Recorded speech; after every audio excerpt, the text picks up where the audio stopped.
Welcome to Everyday Lessons in the Bible. Today I was in Lamentations Chapter 2.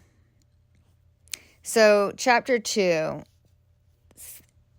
right off the bat, it talks about the splendor of Israel, their favor, their glory, the beauty and prestige. God blessed them abundantly, but they took it all for granted.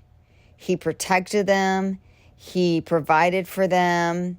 He blessed them abundantly, and they just continually sinned against God, rejected Him, and took all that they had for granted. Haven't we done that?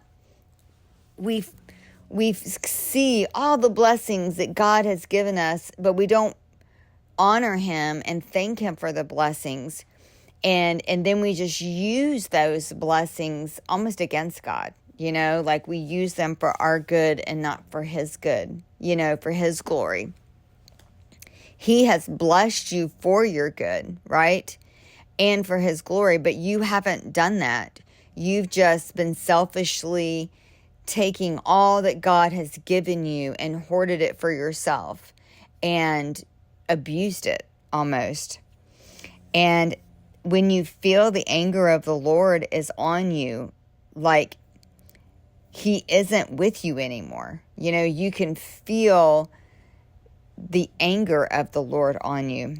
And it says you remember His footstool. So like the temple, the ark, the earth is supposed to be His footstool is what it says in the scriptures. But they're referring here like, you have forgotten your covenant with us, Lord. You have forgotten your temple with the Ark of the Covenant. What your law is where your law is and where your presence comes and dwells. But the Lord can't be there. There's too much sin and idolatry going on for the Lord to be there. And so they're just crying out to God. And you can feel swallowed up in your pain, like God's wrath has come upon you and you have brought dishonor to God, but you're so swallowed up in your pain. And God's anger releases justice. It's not impulsive. He does think everything through, and He knows what He's doing.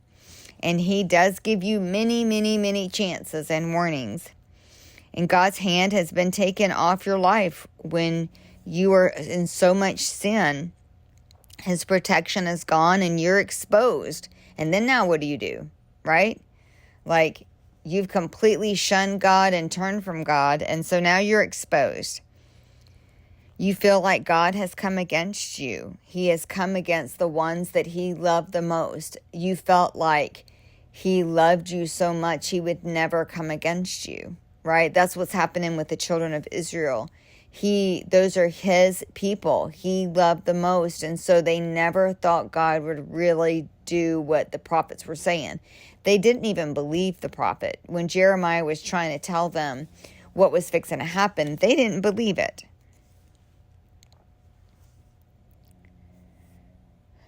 We lose sight of what we think is important to God.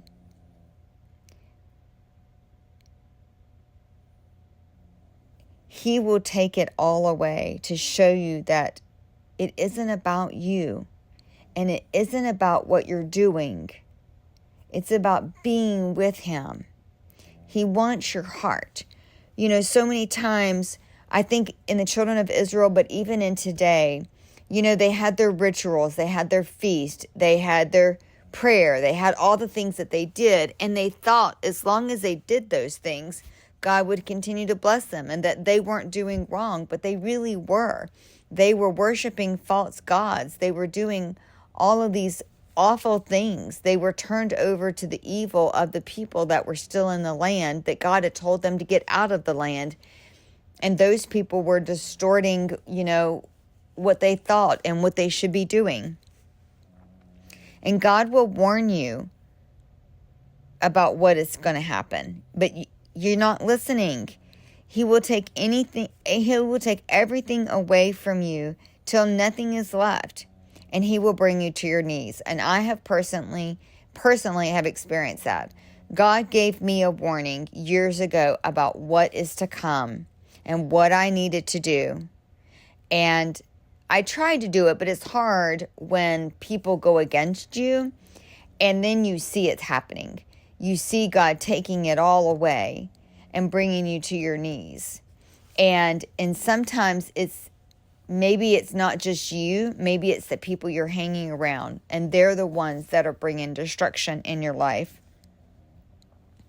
And you feel like all the walls that you had built up around your life are gone, and you're now fully exposed. All the sin in your life is fully exposed, and you just don't hear from the Lord, and you can't hear him speaking. And there's no one left to give you direction or to make you feel okay with your choices, right? You don't have God saying that because he didn't agree with your choices, but then you also don't have other people. The other people that were all part of your sinful world, they've left. And so now you're just sitting alone. You sit in your sorrow and you're having a pity party, and your head is covered in shame. So you've just covered it all up. When you have cried so much that you can't cry anymore and you feel sick to your stomach. You seek provision and there isn't any. And you cry out and there's no one to listen to you. Your pain is so much and there's no one to comfort you and no one to heal you. People tried to warn you that you were headed for destruction, but you didn't listen. You listened to the lies of the enemy and not God. When your sinful life is no longer covered up with beauty, and now you are fully exposed, the enemy rejoices at your exposed sin. He thinks he has won. But the word of God is true, and he does not lie. Whatever God says will come to pass, will come to pass. And honestly, the word of God says vengeance is the Lord's, and that he will restore, he will redeem. That's what the word of God says. And his word is always true. So cry out to God. Pour out your heart to the Lord. Humble yourself at his feet.